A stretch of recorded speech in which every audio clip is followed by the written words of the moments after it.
भारत में कंपनी शासन 1765 और 1805 में भारत, जिसमें ईस्ट इंडिया कंपनी द्वारा शासित प्रदेशों को गुलाबी रंग में दिखाया गया है। 1837 और 1857 का भारत, जिसमें ईस्ट इंडिया कंपनी द्वारा शासित प्रदेशों को गुलाबी रंग में दिखाया गया है। हालांकि ब्रिटिश ईस्ट इंडिया कंपनी ने 1612 में ही भारत में अपनी उपस्थिति स्थापित कर ली थी। 24 और पहले व्यापारिक उद्देश्यों के लिए स्थापित फैक्ट्री क्षेत्रों का प्रशासन करती थी। 1757 में प्लासी के युद्ध में इसकी जीत ने पूर्वी भारत में इसके मजबूत पैर जमाने की शुरुआत की। ये जीत 1764 में बक्सर के युद्ध में और मजबूत हुई, जब ईस्ट इंडिया कंपनी की सेना ने मुगल सम्राट शाह आलम द्वितीय को हराया।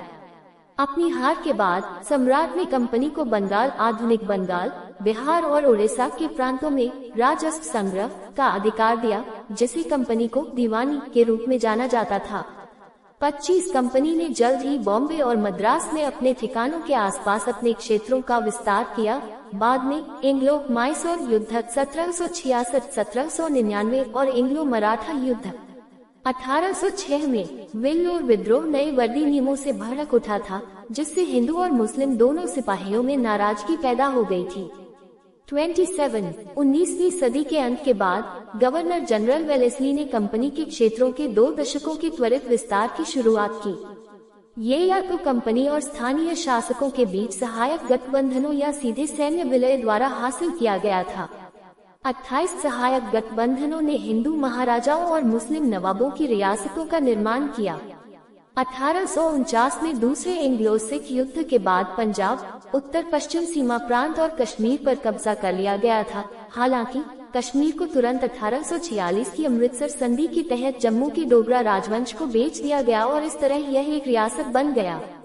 नेपाल और ब्रिटिश भारत के बीच सीमा विवाद, जो 1801 के बाद तेज हो गया, 1814-16 के एंग्लो नेपाली युद्ध का कारण बना और पराजित गोरखाओं को ब्रिटिश प्रभाव में लाया। 1857 का भारतीय विद्रोह किसी एक घटना के बजाय समय के साथ कई कारकों के संचय का परिणाम था। उद्धरण आवश्यक सिपाही भारतीय सैनिक थे जिन्हें कंपनी की सेना में भर्ती किया गया था। विद्रोह से ठीक पहले सेना में 300,000 से ज्यादा सिपाही थे, जबकि ब्रिटिशों की संख्या लगभग 50,000 थी। ईस्ट इंडिया कंपनी की सेनाएं 3 प्रेसिडेंसी सेनाओं में विभाजित थीं: बॉम्बे, मद्रास और बंगाल। बंगाल आर्मी ने उच्च जातियों जैसे ब्राह्मण, राजपूत और भूमिहार को भर्ती किया, जो ज्यादातर अवध और बिहार क्षेत्रों से थे, और यहाँ तक कि 1855 में निचली जातियों की भर्ती को भी प्रतिबंधित कर दिया। 29 इसके विपरीत मद्रास आर्मी और बॉम्बे आर्मी ज्यादा स्थानीयकृत जाति तटस्थ सेनाएं थीं, जो उच्च जाति के लोगों को पसंद नहीं करती थी। 30 बंगाल आर्मी में उच्च जातियों के वर्चस्व को विद्रोह के लिए आंशिक रूप से दोषी ठहराया गया है। 1772 में जब वॉरेन हेस्टिंग्स को फोर्ट विलियम का पहला गवर्नर जनरल नियुक्त किया गया, तो उनके पहले उपक्रमों में से एक कंपनी की सेना का तेजी से विस्तार करना था।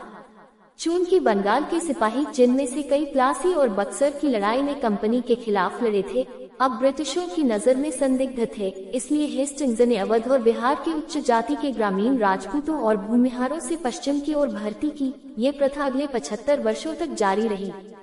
हालांकि किसी भी सामाजिक टकराव को रोकने के लिए कंपनी ने अपनी सैन्य प्रथाओं को उनके धार्मिक अनुष्ठानों की आवश्यकताओं के अनुसार ढालने के लिए भी कार्रवाई की। नतीजतन ये सैनिक अलग अलग सुविधाओं में भोजन करते थे। इसके अलावा विदेशी सेवा, जिसे उनकी जाति के लिए अपवित्र माना जाता था, उनसे अपेक्षित नहीं थी, और सेना ने जल्द ही आधिकारिक तौर पर हिंदू त्योहारों को मान्यता देना शुरू कर दिया। हालांकि उच्च जाति के अनुष्ठान की स्थिति को बढ़ावा देने से सरकार को विरोध, यहाँ तक कि विद्रोह का सामना करना पड़ सकता था, जब भी सिपाहियों को अपने विशेषाधिकारों के उल्लंघन का पता चलता था। 31 स्टोक्स का तर्क है कि अंग्रेजों ने ग्रामीण समुदाय की सामाजिक संरचना में हस्तक्षेप करने से पूरी ईमानदारी से परहेज किया, जो काफी हद तक बरकरार रही।